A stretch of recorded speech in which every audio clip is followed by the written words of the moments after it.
وہ اس کے بالکل قریب کھڑا تھا، اس کا چہرہ اپنے ہاتھوں میں لیے وہ اس سے وعدہ مانگ رہا تھا۔ روح نے بس اپنی نظریں جھکائی جب یارم کی گرفت اپنے چہرے پر ذرا سخت محسوس ہوئی۔ اس نے یارم کے ہاتھوں پہ اپنے ہاتھ رکھے۔ کرو وعدہ کہ مجھ سے کبھی دور نہیں جاؤ گی، چاہے کچھ بھی ہو جائے۔ وعدہ، وہ بمشکل اس کی نظروں کی تاب نہ لاتے ہوئے بولی۔ تھینک یو سو مچ روح، میں تمہیں اتنا پیار دوں گا کہ تمہیں میرے علاوہ کسی کی ضرورت نہیں پڑے گی۔ اس کے کان میں سرگوشی کرتے ایک جھٹکے سے اپنے قریب تر کیا۔ آج میری روح کو میری روح قرار دے گی، آج تو تیرا یارم اپنی جان سے جائے گا۔ یارم نے پورے استحقاق سے اس کے لبوں پر اپنے لب رکھ دیے اور اس کا نازک سراپا اپنی باہوں میں بھرتے ہوئے بیڈ پہ اٹھا لایا۔ تمہیں پتہ ہے روح، تم سے پہلے میری زندگی میں کوئی خواہش نہ تھی، لیکن جب سے تم میری زندگی میں آئی، تمہیں چاہنا، تمہیں پیار کرنا، تمہیں ہی سوچنا، تمہارا بن جانا، اف کتنی خواہشیں دل میں جاگ آئی ہیں۔ پتہ نہیں تم سے پہلے یہ ساری خواہشات کہاں سوئی تھی۔ اس کے چہرے پہ جا بجا اپنے محبت کی مہر ثبت کرتا وہ اسے اپنی محبت کا یقین دلانے لگا۔ اسے اپنی زندگی میں کبھی کسی عورت کی کمی محسوس نہ ہوئی تھی، لیکن روح کی زندگی میں آنے کے بعد اسے ہمیشہ اپنی زندگی میں روح کی کمی محسوس ہوئی۔ یہ نازک سی لڑکی کب اس کے لیے اتنی خاص ہوگی وہ خود بھی نہیں جانتا تھا۔ وہ تو یہ بھی نہیں جانتا تھا کہ جب روح کو پتہ چلے گا کہ یارم وہ شخص ہے ہی نہیں جس کے لیے وہ اتنی دور یہاں آئی ہے۔ وہ تو بس اس کے عشق میں گرفتار ہو چکا تھا۔ اسے روح چاہیے تھی کسی بھی قیمت پر، چاہے اس کے لیے اسے اپنی جان سے ہی کیوں نہ جانا پڑے، مگر یہ طے تھا کہ وہ روح کا نام اپنے نام سے کبھی الگ نہیں ہونے دے گا۔ روح صرف اس کی ہے، صرف اسی کا حق ہے اس پر۔ کوئی روح کو سوچنے کے لیے، اسے دیکھنے کے لیے، اس سے بات کرنے کے لیے یارم کی اجازت لے گا۔ یارم کی شدتوں اور جسارتوں سے گھبراتی، اسی کے باہوں میں پناہ لیتی لڑکی اسے دیوانہ کر گئی۔ یارم کے ہر انداز میں روح کے لیے بے پناہ محبت تھی۔ وہ اس کے عشق میں ڈوبا اس پر اپنے محبتوں کی برسات کرتا رہا۔ رات دھیرے دھیرے گزر رہی تھی اور ہر گزرتے لمحے کے ساتھ روح کو اپنا آپ اور بھی خاص لگنے لگا۔ وہ اپنے آپ کو کبھی منحوس سمجھتی تھی، یارم کی پناہوں میں متاع جان سے کم نہ تھی۔ وہ اس کی باہوں میں پرسکون نیند سو رہی تھی جب اذان کی آواز گونجنے لگی۔ اٹھو میری جان، نماز کا وقت ہو گیا ہے۔ اس نے آہستہ سے اس کے کان میں سرگوشی کی۔ یارم اسے اپنی زندگی میں شامل کر کے ایک پل نہ سو سکا۔ روح کے سونے کے بعد بھی اس کے ذہن میں بس ایک ہی بات چلتی رہی، کیا سچ جاننے کے بعد وہ اس سے نفرت کرنے لگے گی؟ جس طرح سے اس کے اپنے اس سے دور ہوئے وہ بھی ضرور چلی جائے گی۔ اس کے ذہن میں اٹھتے ہر سوال کا جواب نہیں تھا۔ وہ کبھی خود سے اسے دور نہیں جانے دے گا، اسے کچھ بھی پتہ ہی نہیں چلنے دے گا۔ وہ اسے کبھی ان لوگوں کے پاس واپس نہیں جانے دے گا جہاں سے وہ آئی تھی۔ اگر وہ ان لوگوں سے کبھی ملے گی نہیں تو اسے پتہ کیسے چلے گا؟ یارم اسے ان سے دور کر دے گا جن کی وجہ سے روح اس سے دور ہو سکتی ہے۔ اور یہ فیصلہ کر کے وہ کچھ حد تک پرسکون ہو چکا تھا۔ اٹھ جاؤ جان، یہ نہ ہو کہ تمہاری نیند کی وجہ سے تمہاری نماز قضا ہو جائے، پھر کہو گی کہ میری وجہ سے ایسا ہوا ہے، جبکہ میں نے تو تمہیں تنگ بھی نہیں کیا زیادہ۔ اس کے کانوں میں سرگوشی کرتے اس کے کان کی لو چومتا اسے مسلسل جگانے کی کوشش کر رہا تھا۔ مجھے نہیں پتا تھا اتنی خطرناک نیند ہے تمہاری، ورنہ تو تمہاری نیند سے بہت سارے فائدے اٹھائے جا سکتے ہیں۔ تو پھر کیا خیال ہے؟ وہ جو مزے سے نیند میں اس کی باتیں سن رہی تھی، اسے واپس رات والی ٹون میں آتا دیکھ کر فوراً اٹھ کر بیٹھ گئی۔ مجھے نماز پڑھنی ہے۔ اس سے پہلے کہ وہ دوبارہ اس کے ہوش ٹھکانے لگاتا، وہ بھاگ کر واش روم میں بند ہو گئی۔ اب تو تمہیں بھاگ کر بھی میرے ہی قریب آنا ہے۔ وہ اٹھ کر بیٹھا اور بیڈ کی کراؤن سے ٹیک لگاتا واش روم کے دروازے کو دیکھتا۔ روح فریش ہو کر باہر آئی تو وہ اسے ہی دیکھ رہا تھا۔ ایک شرمیلی سی مسکان نے اس کے لبوں کو چھوا۔ آپ اگر مجھے ایسے ہی دیکھتے رہیں گے تو میں باہر جا کے نماز ادا کروں گی۔ وہ ہلکا سا منمنائی۔ نوٹ کر رہا ہوں کل رات سے تمہاری بولتی بند ہو گئی ہے، ایسا بھی کیا ہو گیا رات میں؟ وہ شرارتی انداز اپنائے اسے نظروں کے حصار میں لیتا ہوا پوچھ رہا تھا۔ میں باہر جا رہی ہوں۔ شرماتی ہوئی جائنماز اٹھا کر باہر جانے لگی۔ ارے یار، میں نے کیا کہا؟ بس پوچھ ہی تو رہا ہوں کہ ایسا کیا ہوگا رات میں کہ اچھا ٹھیک ہے، اب میں کچھ نہیں کہوں گا، تم آرام سے نماز پڑھو۔ وہ مسکراتے ہوئے نظر پورے کمرے میں گھمانے لگا۔ وہ کافی دیر کھڑی اسے دیکھتی رہی، لیکن وہ اس سے بالکل بے نیاز ہونے کی کوشش کر رہا تھا۔ روح نے وہیں جائے نماز بچھائی اور نیت باندھی۔ اسے مکمل نماز میں مصروف دیکھ کر ایک بار پھر سے اسے جان لٹاتی نظروں سے دیکھنے لگا۔ اسے لگا تھا کہ وہ 5-7 منٹ میں نماز سے فارغ ہو جائے گی، لیکن ایسا نہیں ہوا۔ نماز تو فوراً ختم ہو گئی، لیکن یہ دعا تھی جو ختم ہونے کا نام نہیں لے رہی تھی۔ پھر تقریباً 15 منٹ کے بعد وہ دعا مانگ کر جائے نماز اٹھانے لگی۔ میں تو تمہیں مل گیا، تم اب کیا مانگ رہی تھی اللہ سے؟ اس نے شرارت سے پوچھا۔ مانگ نہیں رہی، تھینک یو بول رہی تھی۔ انہوں نے میری سن لی تو تھینک یو تو بنتا ہے نا۔ مسکرا کر اسے جواب دیتی وہ اس کے لیے ناشتہ بنانے باہر نکل گئی۔ وہ ناشتہ بنا کر لائی تو یارم شاور لے چکا تھا۔ اس نے ناشتہ ٹیبل پر لگایا جبکہ یارم شیشے کے سامنے کھڑا اسے دیکھ رہا تھا۔ روح کا سارا دھیان ناشتہ لگانے پر ہی تھا۔ کل سے آج وہ اسے اپنے دل کے زیادہ قریب لگ رہی تھی۔ اتنی صبح ناشتہ کون کرتا ہے؟ وہ اس سے پوچھنے لگا، جبکہ وہ خود بھی جانتا تھا کہ وہ اس سے چھپنے کی کوشش کر رہی ہے۔ میں نے سوچا آپ کو بھوک لگی ہوگی۔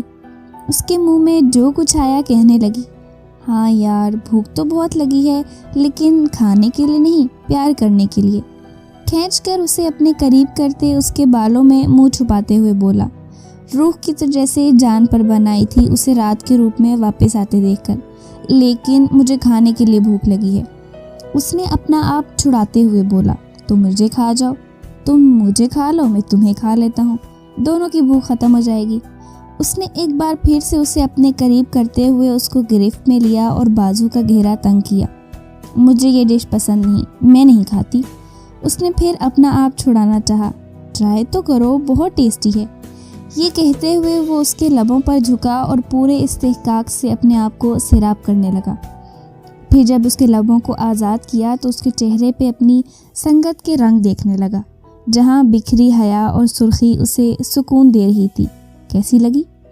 اگر چاہو تو یہ ڈش تمہیں روز مل سکتی ہے، اگر نہ بھی چاہو تو بھی یہ ڈش تمہیں روز ضرور ملے گی، کیونکہ یہ ڈش میری فیوریٹ ہے۔ اور اس کے نرم و نازک گلابی لبوں کو انگوٹھے سے سہلاتے ہوئے بولا، لگتا ہے آپ نے ناشتہ نہیں کرنا۔ وہ اپنی شرم و حیا چھپانے کی ناکام کوشش کرنے لگی۔ میں نے تو کر لیا ناشتہ، اور یقین کرو اس سے زیادہ مزیدار آج تک نہیں کیا، وہ ذومعنی انداز میں بولا، اور جو میں نے اتنی محنت سے بنایا۔ وہ اس سے نظریں چراتے ہوئے بولی، جبکہ ہاتھ کبھی دوپٹہ گھما رہا تھا تو کبھی ناخن منہ میں جا رہے تھے۔ وہ اس کی حالت سے محفوظ ہو رہا تھا۔ اچھا یار، کرتے ہیں ناشتہ، آؤ بیٹھو۔ اس نے اس کا ہاتھ پکڑ کر بٹھایا اور خود سامنے بیٹھ گیا۔ ویسے تم نے میرے ایک سوال کا جواب نہیں دیا۔ ناشتہ کرتے ہوئے اس نے پھر سے اسے مخاطب کیا۔ کون سی بات کا جواب؟ وہ ناسمجھی سے پوچھنے لگی۔ ارے وہی کہ کل تک تو تمہاری زبان کینٹی کی طرح چل رہی تھی، ایک رات میں ایسا کیا ہو گیا کہ یہ بند ہو گئی؟ وہ شرارت سے پوچھ رہا تھا جبکہ ناشتہ کرتے ہوئے اس کے ہاتھ کانپے۔ اچھا سوری، سکون سے ناشتہ کرو، میں کچھ نہیں کہتا۔ وہ ہنستے ہوئے بولا، آپ بالکل بھی اچھے نہیں ہیں، مجھے نہیں کرنا آپ کے ساتھ ناشتہ۔ وہ اٹھ کر باہر جانے لگی جب یارم نے اس کا ہاتھ تھام لیا۔ کل رات تم نے مجھ سے وعدہ کیا تھا کہ مجھے کبھی چھوڑ کر نہیں جاؤ گی، تو اب کیوں جا رہی ہو؟ وہ بالکل سیریس لگ رہا تھا۔ باہر جا رہی ہوں، کوئی پاکستان واپس نہیں جا رہی۔ روح نے بتانا ضروری سمجھا۔ پاکستان واپس تو اب تم کبھی جا بھی نہیں سکتی، لیکن مجھے چھوڑ کر یہاں سے بھی باہر نہیں جا سکتی۔ تمہیں مجھ سے دور جانے کی یہاں باہر بھی اجازت نہیں ہے۔ آرام سے بیٹھو اور ناشتہ کرو۔ وہ بالکل سیریس ہو کر بول رہا تھا۔ روح کو اس کے انداز سے 1 مہینے پہلے والے وہ تھپڑ یاد آئے تو پھر سے ایک بار اس کے قریب ہی بیٹھ گئی۔ اچھا میری جان، میں کچھ نہیں کہتا، لو ناشتہ کرو۔ وہ اسے اپنے ہاتھ سے کھلانے لگا۔ ناشتہ کرنے کے بعد وہ برتن اٹھا کر کچن میں گئی تو واپس ہی نہ آئی، تو وہ خود ہی اسے ڈھونڈتا ہوا کچن میں آ پہنچا۔ یہ جو مجھ سے چھپنے کی کوشش کر رہی ہو نا، یہ بالکل بیکار ہے۔ تم چاہ کر بھی مجھ سے نہیں چھپ سکتی، چاہے دنیا کے کسی بھی کونے میں چلی جاؤ، تمہارا یارم تمہیں ہر جگہ سے ڈھونڈ نکالے گا۔ میں کیوں چھپنے لگی آپ سے؟ میں تو کام ختم کر رہی ہوں۔ وہ مسکرائی تھی، لیکن سچ تو یہ تھا کہ کل رات کے بعد وہ اس کی بے باک نظروں سے چھپ جانا چاہتی تھی۔ اس کی نظریں اسے نظریں جھکانے پر مجبور کر دیتی۔ اچھا، آج سے پہلے تو اتنا کام نہیں تھا یہاں پر، تم 2 گھنٹے سے یہاں گھسی آخر کر کیا رہی ہو؟ وہ جانتی نظریں اسے دیکھتے ہوئے پوچھنے لگا۔ میں صفائی کر رہی ہوں، اس نے پورے کچن کی طرف اشارہ کرتے ہوئے کہا۔ آپ یہاں کیا کر رہے ہیں؟ جائیں، جا کر تیار ہوں، آپ نے اپنے کام پر نہیں جانا؟ اس نے نظریں چراتے ہوئے کہا۔ نہیں، شادی کی پہلی صبح کون پاگل کام پہ جاتا ہے؟ میں تو اپنی بیوی کے ساتھ ٹائم سپینڈ کروں گا، اس نے اپنا فیصلہ سناتے ہوئے کہا۔ نہیں، آپ کو جانا چاہیے، بہت سارے کام ہیں، آپ کو نقصان ہو جائے گا، میں تو یہی ہوں۔ وہ جلدی بولی تھی کیونکہ اس سے پہلے یارم ایک دن بھی اس کے پاس گھر پہ نہ رکا تھا، اور اس نے جب پوچھا کہ وہ بہت بیزی ہے اپنے کام میں تو کہنے لگا کہ اس کے پاس بہت کام ہے، سانس لینے کو بھی فرصت نہیں۔ ارے بھاڑ میں جائے کام، میں تو اپنی بیوی کے پاس رہوں گا، میں اپنی بیوی کے ساتھ چند بھی نہ گزار پاؤں تو اتنا کام کرنے کا کیا فائدہ؟ وہ محبت سے اس کے گال چومتے ہوئے بولا، جبکہ وہ اپنے گال پہ ہاتھ رکھے اسے دیکھنے لگی۔ وہ تمہارے گال پہ سرخی تھوڑی کم ہو گئی تھی، میں نے سوچا لگا دوں۔ وہ مکمل شرارتی انداز میں بولا۔ چند دن؟ وہ اس کی حرکت کو اگنور کرتے ہوئے پوچھنے لگی۔ ہاں یار، ہنی مون پہ جانا ہے، تمہیں گھمانے پھرانے، میں تمہیں اپنی فیوریٹ جگہ لے کے جاؤں گا جہاں میں اکثر جاتا ہوں، بہت پرسکون جگہ ہے، تمہیں بہت اچھا لگے گا۔ وہ آپ سارا وقت میرے ساتھ ہوں گے؟ وہ کچھ سوچتے ہوئے پوچھنے لگی۔ ہاں بیبی، ہنی مون پہ میاں بیوی دونوں ہر وقت ساتھ رہتے ہیں، اور تمہیں تو ویسے بھی اب میں خود سے الگ نہیں ہونے دوں گا۔ روح اپنے دھیان میں یہ نوٹ ہی نہیں کر پائی کہ وہ کب اس کے بالکل قریب آ کر کھڑا ہوا اور اس کے گرد بازو حائل کرتے ہوئے اسے اپنے مزید قریب کیا۔ جانتی ہو روح، میں نے کبھی اپنے لیے تمہاری جیسی لڑکی کے بارے میں نہیں سوچا تھا۔ میں نے تو کبھی بھی شادی نہ کرنے کا فیصلہ کیا تھا، اور اگر کرتا بھی تو اپنی جیسی کسی لڑکی سے، لیکن دیکھو نا، مجھے ملا بھی تو کون؟ تم، معصوم سی پیاری سی گڑیا جیسی۔ میں نے تو اپنی زندگی میں کوئی نیکی نہیں کی، پھر اللہ نے تم جیسی پری میرے نصیب میں کیسے لکھ دی؟ میں دنیا کا سب سے خوش قسمت انسان ہوں۔ تم مجھے کبھی چھوڑ کر تو نہیں جاؤ گی نا؟ وہ اس کے کندھے پر جھکا کر سر رکھ کے آنکھیں بند کیے بول رہا تھا۔ اگر میں جانا چاہوں بھی تو کیا آپ مجھے جانے دیں گے؟ روح شرارت سے بولی، جبکہ کل سے اب تک وہ 1000 بار اسے کہہ چکا تھا کہ وہ کبھی اسے خود سے الگ نہیں ہونے دے گا۔ نہیں، بالکل بھی نہیں، کبھی نہیں۔ تم میری ہو اور میں اپنی کوئی بھی چیز خود سے دور نہیں جانے دیتا۔ جو میرا ہے وہ صرف میرا ہے، تم خود بھی چاہو تو بھی مجھ سے دور نہیں جا پاؤ گی۔ یارم، آج آپ بہت خوش ہیں نا؟ ہاں، بہت۔ جواب مختصر تھا مگر جسارتیں بڑھتی جا رہی تھیں۔ آپ کی اس خوشی میں آپ سے کچھ مانگوں تو آپ دیں گے نا؟ تم جان مانگ لو، وہ اس کا ماتھا چومتے ہوئے بولا۔ وہ تو ہے ہی میری، اسے مانگنے کی کیا ضرورت ہے؟ وہ اترائی تھی۔ تو پھر کیا چاہیے؟ یارم نے اس کا دوپٹہ کھینچتے ہوئے کہا۔ پلیز مجھے گھر فون کرنے دیں، وہ منت بھرے لہجے میں بولی، مگر وہ اس کی سن کہاں رہا تھا؟ وہ تو اس کی گردن میں منہ چھپائے اسے محسوس کرنے میں مصروف تھا، یا شاید سن کر اگنور کر گیا تھا۔ آئی لو یو سو مچ۔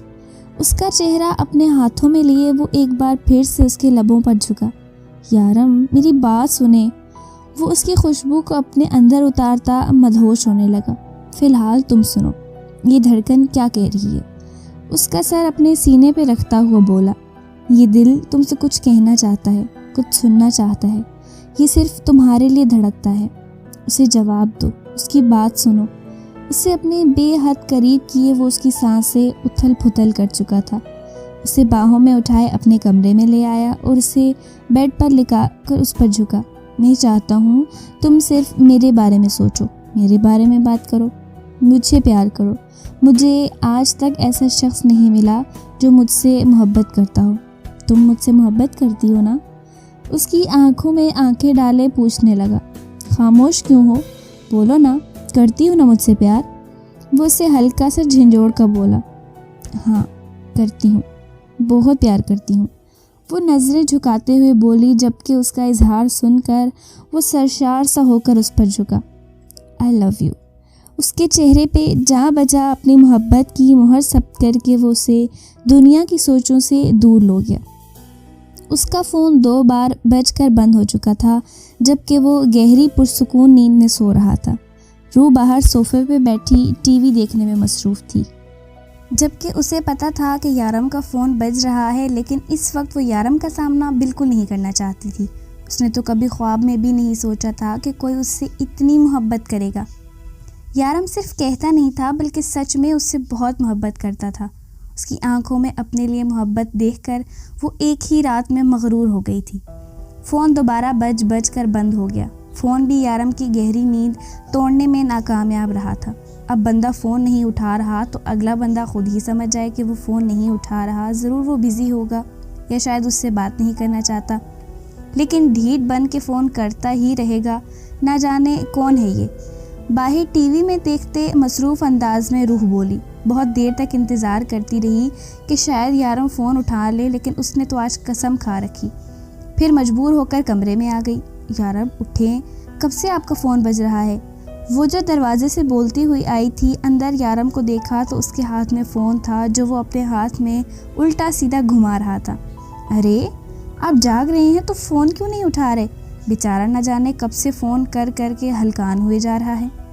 میں نے کل ان کمینوں کو سمجھایا بھی تھا کہ آج کے دن مجھے بالکل ڈسٹرب نہ کیا جائے، لیکن انہیں دیکھو، مجال ہے جو ایک کام بھی خود سے کر لیں۔ وہ فون کو غصے سے گھورتے ہوئے بولا، ہو سکتا ہے کوئی بہت ضروری کام ہو، آپ کو بات کر لینی چاہیے۔ وہ کہتے ہوئے اس کے بالکل قریب آ گئی تھی۔ بالکل بھی نہیں، آج کا سارا دن میں اپنی بیوی کے ساتھ گزارنا چاہتا ہوں۔ اب بندہ سکون سے اپنی میرج لائف بھی انجوائے نہ کر سکے تو فائدہ کیا ہے ان سب کا؟ جو بھی ہے خود سنبھال لیں گے، اتنے ننھے کاکے نہیں وہ۔ میری ٹیم کے سبھی لوگ بہت ایکٹیو ہیں۔ یارم نے کہتے ہوئے روح کو اپنی طرف کھینچا اور اس کے ساتھ ہی ایک بار پھر سے اس کا فون بجنے لگا۔ روح کھلکھلا کر ہنسی، لیکن یارم جلدی سے فون کاٹ کر اس کی طرف متوجہ ہوا۔ بہت ہنسی نہیں آ رہی تمہیں؟ اس نے ایک بار پھر سے اسے اپنے قریب کرتے ہوئے کہا۔ یارم اٹھا لیجئے نا فون، کوئی ضروری کام ہوگا۔ روح نے اتنے پیار سے کہا کہ یارم کا دل چاہا کہ فون کرنے والے کی جان نکال دے۔ جان، اس وقت تم سے ضروری کچھ نہیں ہے۔ اس کا ہاتھ اپنے ہونٹوں کے قریب لے جاتے ہوئے فون پھر سے بجا، اور اس بار غصے سے یارم کا چہرہ سرخ ہونے لگا، جس کا اندازہ روح نے بآسانی لگایا تھا۔ کون مر گیا ہے جو تم لوگ تھوڑا صبر نہیں کر سکتے؟ یارم بولا نہیں بلکہ پھنکارا تھا۔ ابھی تک تو کوئی نہیں مرا، اگر تم کچھ دیر میں ہسپتال نہ پہنچے تو لیلا ضرور مر جائے گی۔ فون سے شارف کی آواز ابھری۔ کیا مطلب؟ میں کچھ سمجھا نہیں۔ وہ ابھی بھی غصے میں تھا۔ لیلا رات بہت ڈسٹرب تھی تمہارے نکاح کی وجہ سے۔ اس نے اپنے کلب میں ڈرگز اوور ڈوز لے لیا ہے، جس کی وجہ سے اس کی جان خطرے میں ہے۔ تم نے اس کے ساتھ ٹھیک نہیں کیا یارم، تم نے اس کی محبت کا یہ صلہ دیا۔ شارف نے دکھ سے کہا، میں آ رہا ہوں۔ اس نے بس اتنا کہہ کے فون بند کر دیا۔ میں نے کہا تھا نا کوئی ضروری کام ہوگا، ورنہ کوئی اس طرح سے آپ کو بار بار ڈسٹرب کیوں کرتا۔ آپ جائیں فریش ہوں، تب تک میں آپ کے کپڑے نکالتی ہوں۔ یارم نے ہاں میں سر ہلایا اور اٹھ کر واش روم چلا گیا۔ وہ چینج کر کے جانے لگا۔ آ جاؤ، دروازہ بند کر لو اندر سے۔ اس نے روح کو پکارا تو روح اس کے ساتھ ہی باہر تک آئی۔ جب یارم جاتے جاتے پلٹا، ایک کس مل سکتی ہے؟ وہ جو کب سے سیریس شکل بنائے ہوئے تھا اب پلٹ کر بولا تو روح اچانک ہی نروس ہونے لگی۔ نہیں، آپ جائیں نا اپنے کام پر۔ وہ کنفیوز ہو کر بولی، تم نے مجھے انکار کیا اور تم چاہتی ہو میں ایسے ہی چلا جاؤں؟ وہ بالکل سیریس لگ رہا تھا۔ شرافت سے تم خود مجھے کس کر دو، کیونکہ اگر میں نے کیا تو تمہیں شریف نہیں لگے گا، اور ہو سکتا ہے میرا انداز بھی تمہیں پسند نہ آئے۔ اب بالکل اس کے قریب کھڑا تھا، جبکہ روح سمجھ نہیں پائی کہ وہ دھمکی دے رہا ہے یا فرمائش کر رہا ہے۔ آپ بالکل بھی اچھے نہیں ہیں، وہ منہ بنا کر بولی۔ ہاں بیبی، میں بالکل بھی اچھا نہیں ہوں، اور اگر تم نہیں چاہتی کہ میں مزید برا ہو کر یہیں رک جاؤں تو مجھے… اس نے اپنے ہونٹوں کی طرف اشارہ کیا، جبکہ وہ بت بنی نظریں زمین پر گاڑے ہوئے تھی۔ فائن۔ وہ ایک قدم اٹھاتا اندر کی طرف بڑھا۔ نہیں، آپ جائیں اپنے کام پر۔ روح اس کی نیت دیکھ کر فوراً بولی، ٹھیک ہے پھر۔ وہ اس کے قریب جھکا۔ آنکھیں تو بند کریں، خود کو گھورتے پا کر بولی، ڈمپل نمایاں ہوئے۔ جو حکم میری جان۔ وہ آنکھیں بند کرتے ہوئے بولا اور ایک بار پھر سے اس کے قریب جھکا۔ مرتی کیا نہ کرتی، اس نے اس کا چہرہ اپنے ہاتھوں میں تھاما، پھر آہستہ سے اپنے کپکپاتے ہوئے ہونٹوں کو اس کے ماتھے پہ رکھا۔ ڈمپل مزید گہرے ہوئے۔ اس سے زیادہ تم سے امید بھی نہیں تھی، خیر تھینک یو سو مچ۔ وہ روح کی تھوڑی چومتا مسکراتا ہوا نکل گیا۔ روح نے سکون کا سانس لیا۔ وہ سیدھا ہاسپٹل آیا اور دھڑلے سے دروازہ کھولتا ہوا ہسپتال کے اس کمرے میں آیا جہاں لیلا تھی۔ شارف اور خضر پہلے سے ہی وہاں موجود تھے۔ وہ تیزی سے لیلا کی طرف آیا جو بیڈ پر بیٹھی ہوئی تھی۔ اس نے لیلا کو گردن سے پکڑا اور وہیں بیڈ پر لٹا دیا، جبکہ شارف اور خضر تیزی سے اس کی طرف بڑھے تھے، جنہیں اشارے سے لوکتا ہوا بولا، اگر ایک بھی قدم آگے بڑھایا تو تم دونوں کے پیر کاٹ کر دبئی کی سڑکوں پر بھیک منگواؤں گا۔ اور تم، بہت شوق ہے مرنے کا؟ خضر، میرا ریوالور دو، میں ایک ہی بار اس کی جان نکالتا ہوں۔ کہا تھا تمہیں کہ یہ سارے ڈرامے کرنے کی کوئی ضرورت نہیں ہے۔ وہ سختی سے اس کی گردن پر ہاتھ جمائے ہوئے پھنکا رہا تھا۔ ڈیول، وہ مر جائے گی، شارف چلایا تھا۔